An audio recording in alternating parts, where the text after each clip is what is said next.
Hello, how you doing, folks? So we've been reading Samuel, and I'm going to say a few words to you about David, who's a remarkable character, really.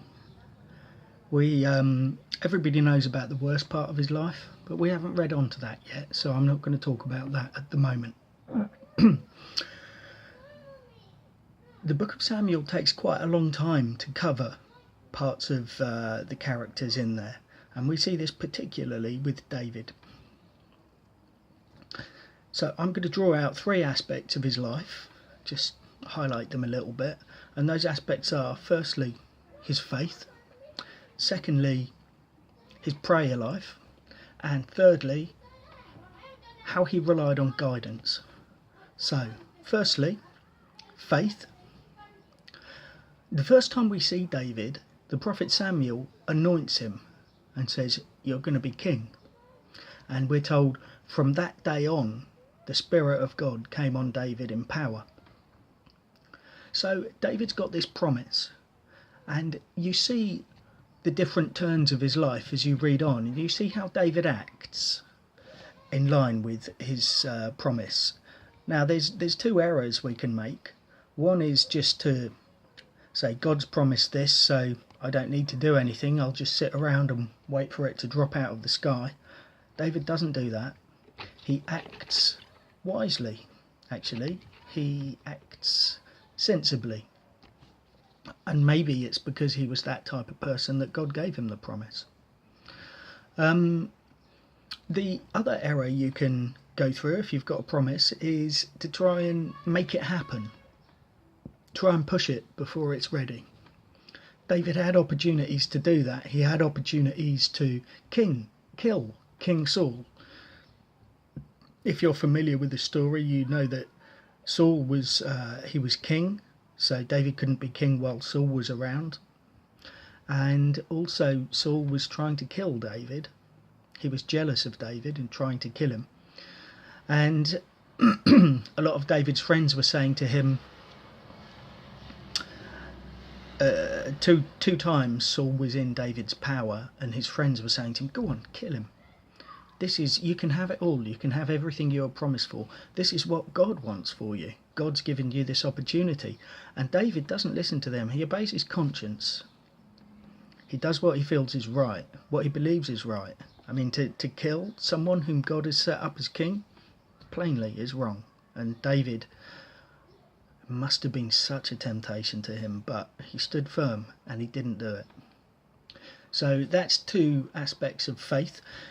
I always like to compare those to Numbers 13 and 14, where you see these things worked out with the Israelites. Like God says, go up. They've got a promise of victory, and they still have to go up. Like David, he's got the promise of being king, but he still has to behave well. Of course, the Israelites don't go up. And then later, God says to the Israelites, don't go up. And they go up anyway. And David, of course, God doesn't want him to kill Saul, so he doesn't.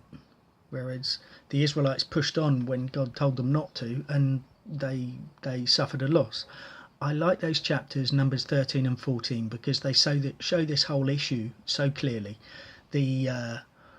You've got passivity on one side, not doing anything, and you've got presumption on the other side, going beyond what God wants. David steered clear of those problems. So, number 2, prayer. David was such a man of prayer. We've got so many psalms that he wrote, and they are such a blessing. Really, if somebody said to me, you can only have one book out of the Old Testament, just one, only one, I'd choose Psalms, because it's full of prayers. Any situation your heart is in, there's a psalm for you. And like there are psalms where people are angry, where David is angry. There are psalms where the psalmist is depressed. I say the psalmist because they weren't all written by David. Most of them were, I think. There are psalms where the psalmist is really upset, or he's saying, "Where are you, God?" As well as, of course, praise and thanksgiving to God. It's such a comfort knowing, if you know the Psalms and you know what is where, as you read through it, you'll find psalms that will jump out, that will be just right for you. They will pray what you need to pray, because, as I said, whatever the state of your heart, there's a psalm for you. It's such a comfort to know. I feel that God is saying to us in the Psalms, whatever our state of heart is, as we find a psalm for it, God's saying, I feel he's saying, it's okay. It's okay to feel like that. I understand. You can come to me with it. Don't carry the burden alone. Pray it out to me. And the third thing was guidance. We were looking at that this morning at the church. I was there with Clive and with Jesse. And you can see different ways that David uses, different ways that David chooses how he's going to act. Firstly, 1 Samuel 20, he talks to his friend Jonathan and finds out what to do. In Proverbs it says, in the multitude of counsellors there is safety. You know, talking to your friends about things, godly friends, it's a good thing. People who care about you and godly friends, they're not always right, but they're a good balance for you. There's safety in that, talking to people about things. Secondly, what's next? Oh yeah, he listens to what people are saying, not necessarily his friends, but the public opinion around him. He kind of discerns the signs of what's going on, and he acts appropriately. At the time, people were talking to one of the enemy kings about how dangerous David was, and David was driven out of Israel and was thinking about staying with this king, and he didn't, because the voice of the people at the time was, this is David, he's our enemy, we're gonna, kill him, get rid of him. And David actually gets out of that situation by pretending to be crazy. David, in chapter 22, I think it is, you see him, the prophet says to him, Prophet Gad, he says, don't go here, go there. He just does it. David just does it. You see David inquiring of God.